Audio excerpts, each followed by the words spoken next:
Good morning, student. This is chapter number 14, Human Nutrition, Part 2. This is the human digestive system. It consists of two main parts, alimentary canal and accessory glands. In alimentary canal, these are the parts. First part is a mouth, buccal cavity, pharynx, esophagus, stomach, small intestine, large intestine, and anus.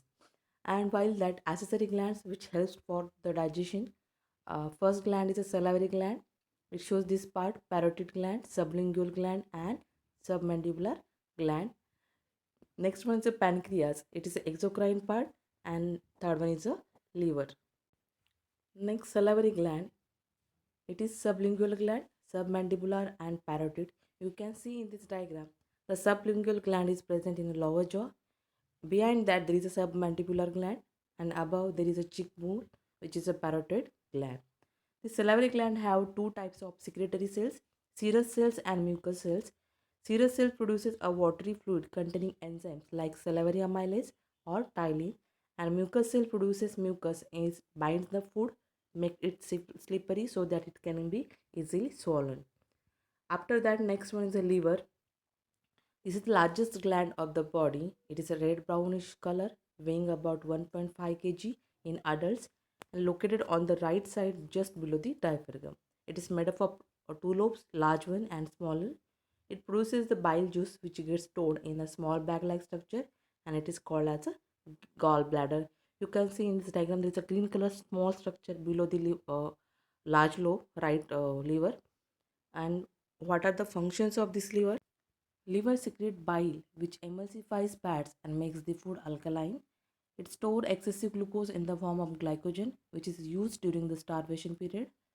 Excess amino acids are converted into the ammonia by the process called as a deamination, and it also synthesizes different types of enzymes, vitamins called as vitamin A, D, K, and vitamin B12.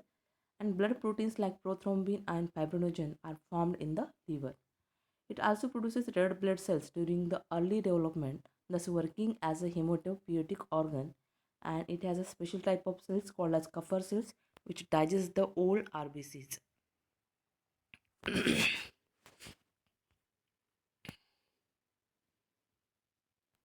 Next one is a pancreas.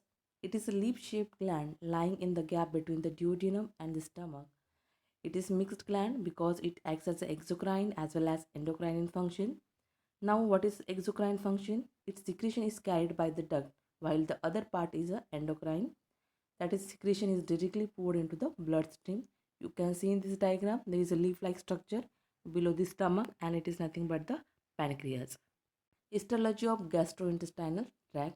From deep to the superficial are the four important layers. Inner layer, which is called as mucosa, uh, which is mucosa surrounded by submucosa, then muscularis, and last outer covering called as a serosa. This is the histology of stomach. Again, it has a four layers: outer called as a serosa, then muscularis, submuscular, submucosa, and mucosa. This is the first layer, which is a outermost serosa. This is the outer protecting covering of the stomach. Outer layer, which is made up of squamous epithelium, mesothelium, and inner layer made up of connective tissues. Muscularis, it is layer made up of three kind of muscles: outer longitudinal, middle circular, and inner oblique smooth muscles. The muscular layer is the thickest part responsible for churning movement in the stomach. Next one is the submucosa, connective tissue layer containing blood vessels, lymph vessels, and nerves, and it supports the mucosal layer. And the innermost layer into large folds called as rugule. It is made up of three parts: musculus, mucosa. It is prominent and formed outer longitudinal and inner circular muscles, and links is the lamina propria. It contains gastric glands, and last one is the epithelium. It is a columnar and folded to form the gastric gland. These are the gastric glands. These are simple tubular branch or unbranched glands embedded in the lamina propria, and each is made up of following three types of cells. Now, first cell is a mucus cell. They present in the neck region and secrete the mucus. This is the function of mucus cell. Then parietal cells. It is a large oval cells secrete the diluted HCl and intrinsic factor.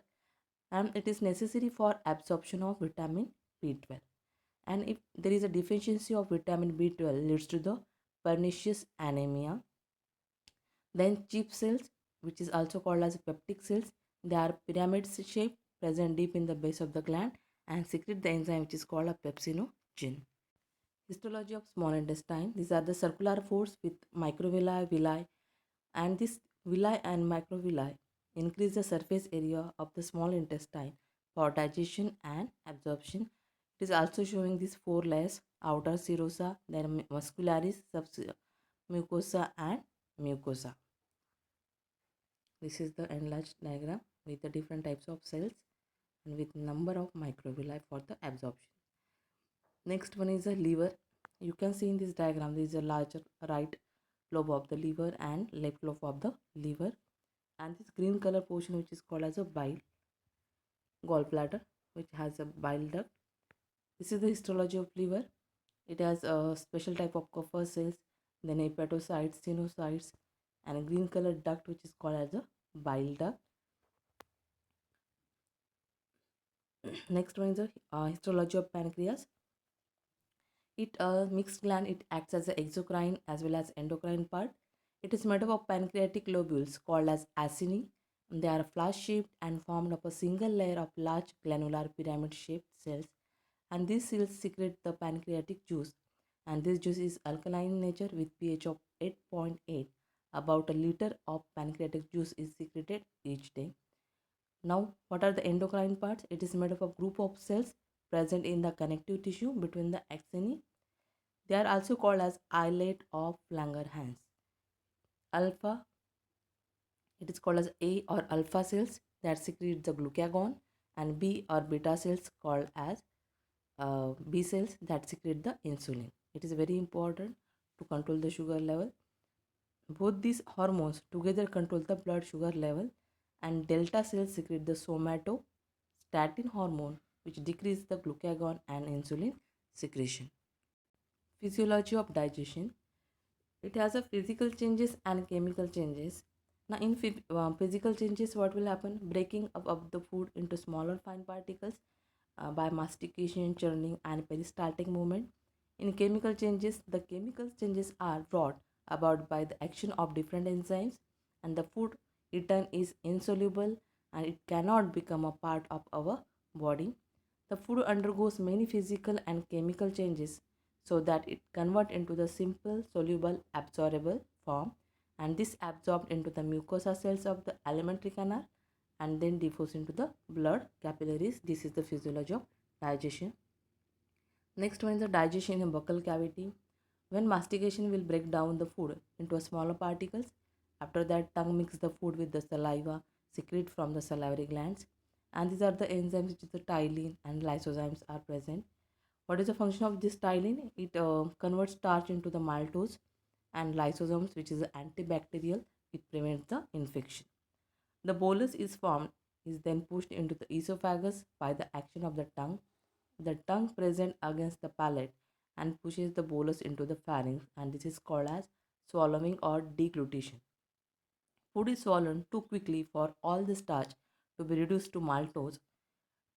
Ptyalin in the swollen food continues its action for 15 to 20 minutes in the stomach before it is inactivated by the acid of stomach. Now, this is the summary of digestive activity in the mouth. These are the structure, activity, result. First structure is the teeth. What is the activity? It cut, tear, and pulverize the food. And result is a solid food reduced to small particles for the swallowing purpose. Then next one is the salivary gland. It secretes the saliva, having a different types of enzymes.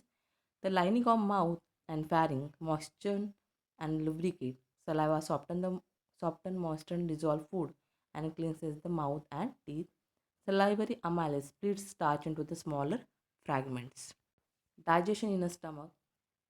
There are different types of gastric juice, and this gastric juice contain hydrochloric acid HCl, then pepsinogen and mucus.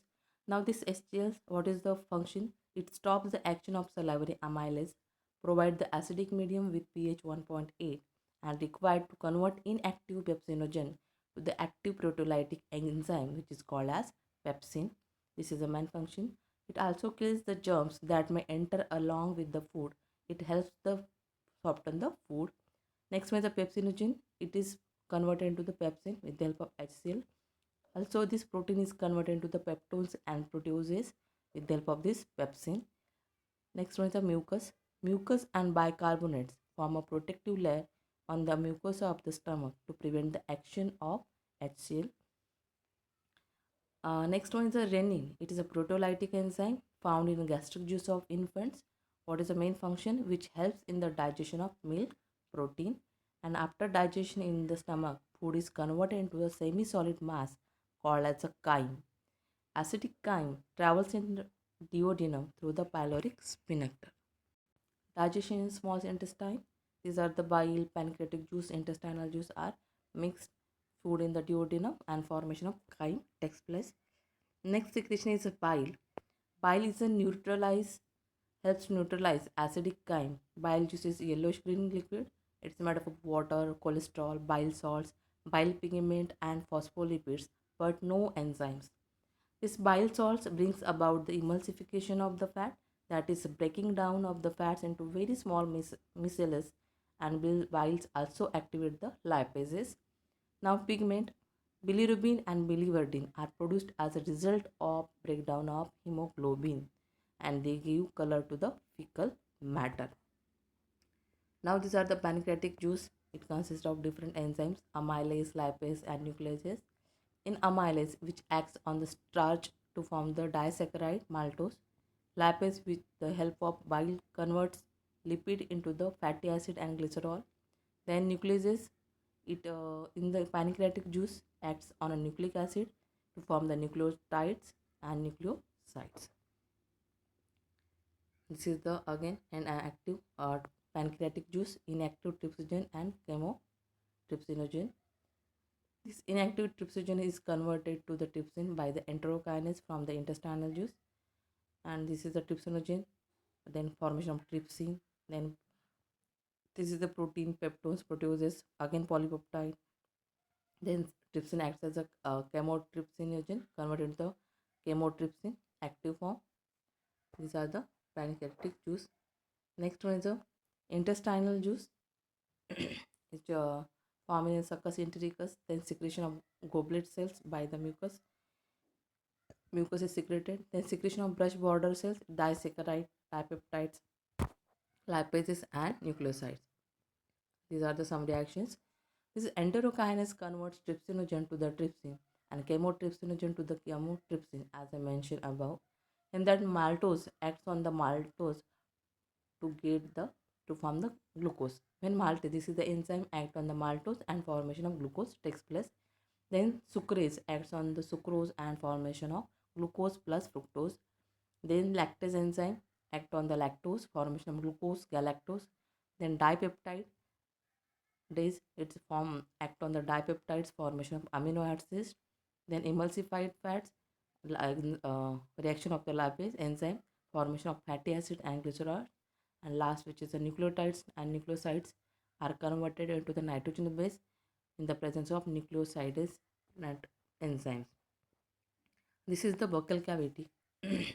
When it is a form of this fine food particle which is called a bolus, then it goes into the stomach, it become a chyme.